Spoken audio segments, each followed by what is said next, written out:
আকিকার গোশত নাকি মা বাবা খেতে পারবে না, এরকম কথা প্রচলন আছে। কোরআন ও হাদিস থেকে বললে উপকার হবে।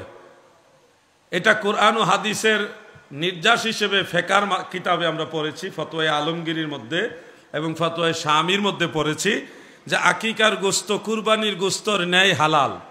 কুরবানির গোশত যেরকম সবার জন্য হালাল, আকিকার গোশত সবার জন্য হালাল। কুরবানির গোশত যেমন কুরবানির দাতা খেতে পারে, আকিকার গোশত যার নামে আকিকা দিবে সেও খেতে পারবে, যে সন্তানের আকিকা দিবে তার মা বাবাও খেতে পারবে, তাদের সবার জন্য এটা হালাল। এটা হারাম বা মাকরু বলার কোনো সুযোগ নাই। হ্যাঁ, যেহেতু সন্তানের আকিকা আপনি দিয়েছেন, আপনি যদি মনে করেন এই গোশতটা আমার ছেলের একটা জানের সদকা, আমি এটা খাবো না, আমি মানুষদের খাওয়াই দিব, সেই হিসাবে আপনি খাওয়াই দেন, এটা আমাদের পরামর্শ, মানুষকে দিয়ে দেন।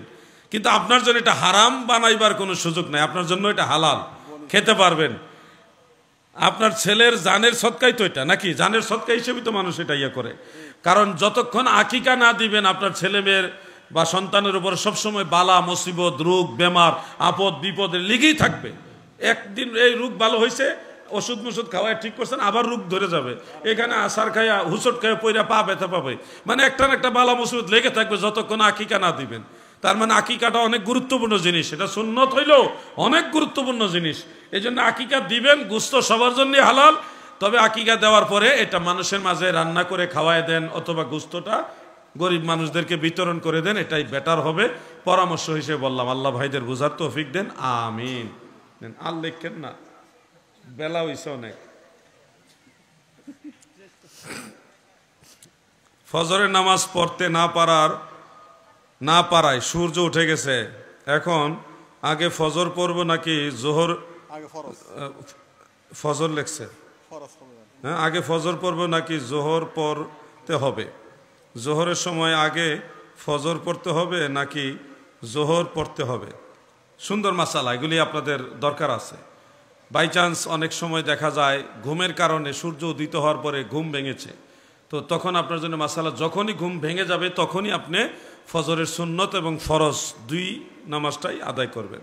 ফজরের সুন্নতও পড়বেন। দয়াল নবীজি রাসূল আকরাম সাল্লাল্লাহু আলাইহি ওয়াসাল্লাম উম্মতকে শিক্ষা দেওয়ার জন্য এরকম একটা ঘটনা ঘটছিলেন, নবীজির জীবনেও ঘটছে। হযরত বেলালকে দায়িত্ব দিছিলেন, বেলাল তুমি আমার এটাকে দিও, তোমার দায়িত্ব দিলাম। কিন্তু আল্লাহর কি দয়া, হযরত বেলালও ঘুমাই গেছে।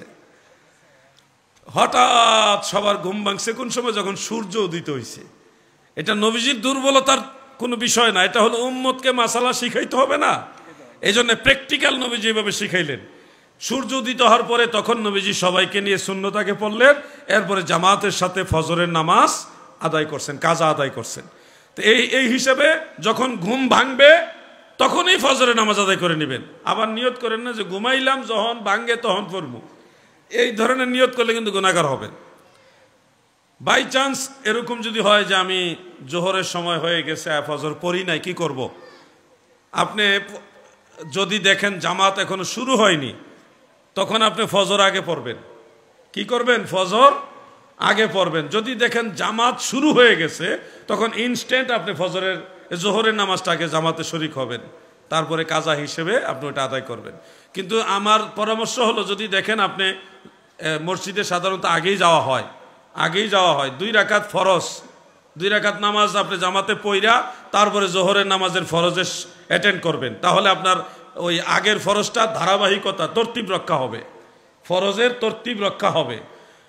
এখানে একটা মাসালা, কাজা নামাজের মাসালা হলো, অনেকগুলো নামাজ একসাথে কাজা করতে হলে একরকম ধারাবাহিকতা, আর যদি 1 ওয়াক্ত 2 ওয়াক্ত হয় তাহলে আরেক রকম মাসালা। 1 ওয়াক্ত 2 ওয়াক্ত হইলো আগেরটা আগে পড়তে হয়, 1 2 ওয়াক্ত 3 ওয়াক্ত বা একদিনের ভিতরে যে নামাজ যেগুলি কাজা হয়, এগুলি কাজা পড়তে গেলে আগেরটা আগে পড়তে হবে সিরিয়ালে।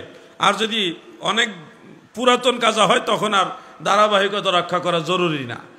এই হইল মাসালা। আল্লাহ তাআলা সবাইকে বোঝার তৌফিক দেন, আমিন।